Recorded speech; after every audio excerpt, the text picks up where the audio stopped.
Meanwhile, President Carter's state funeral will be held tomorrow.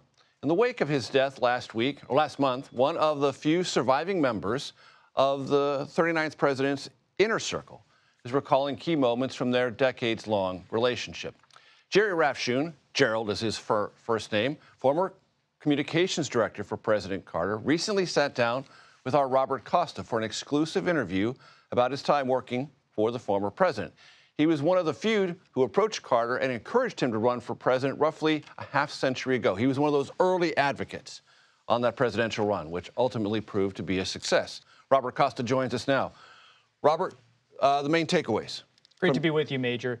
Well, last night I went to the U.S. Capitol, where President-elect Trump is visiting right now, and I went and paid my own respects to the late President Carter. But so striking is to see the thousands of people lining up, even late at night last night, to stand there and say a prayer or simply pay their respects in their own way to the 39th President of the United States. And in recent weeks, I've had the opportunity to sit down with Gerald Rafshoon, a longtime Carter confidant who's 90 years old, to talk about the journey from this unknown governor and really state senator when Rafshoon met him in 1966 to become this person who's so venerated after a life that lasted the length of a century.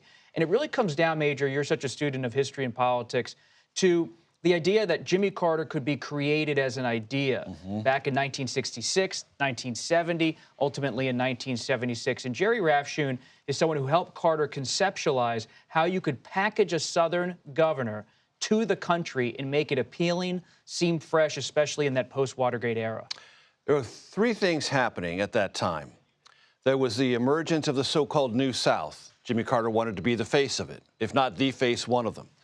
There was an evangelical Christian movement in this country reviving itself, and there was a political component to that that Jimmy Carter at least thought he could associate himself with.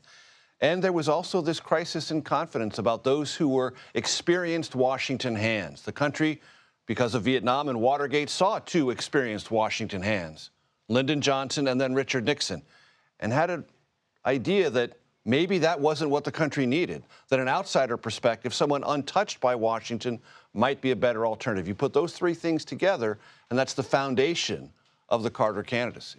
Major, you're so right. And my conversation with Gerald Rafshoon revealed that he and others around Carter, like Hamilton Jordan and Jody Powell, saw in Carter's anti-establishment message in 1970 in that campaign for governor a framework, a blueprint for what could happen in 1976. And if you go back and watch Rafshoon's ads from 75, 76, it's all about framing Carter as the Washington outsider, anti-establishment. They've had their turn. It's time for this outsider to come in. And they didn't always lean into the faith as much in that 76 moment. It was about providing a fresh start for the country. And Carter, he was someone who had served his country in uniform in the U.S. Navy, had worked in a peanut business that he inherited from his father. But at the end of the day, he really cast himself, to your point about the New South, as someone who was not part of the segregationist, racist past. Atlanta was becoming this hotbed for growth, especially of the black leadership in this country.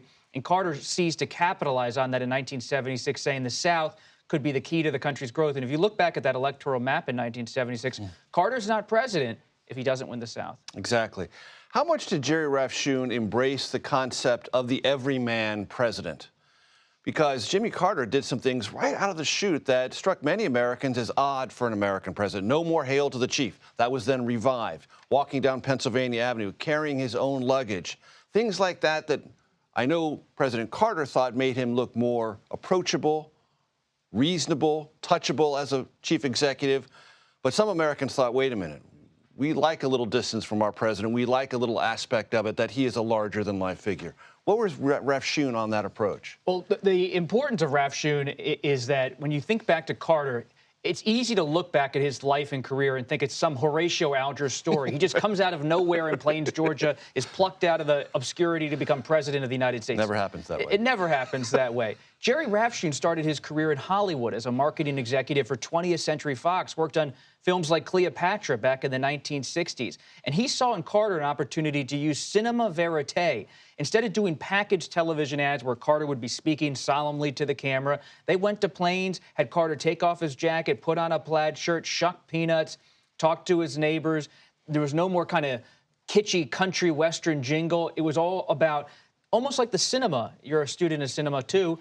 in the 1970s, that kind of rawness. Yes. And Carter coupled that sensibility together with his own outsider ethos, and he made something that was very politically potent.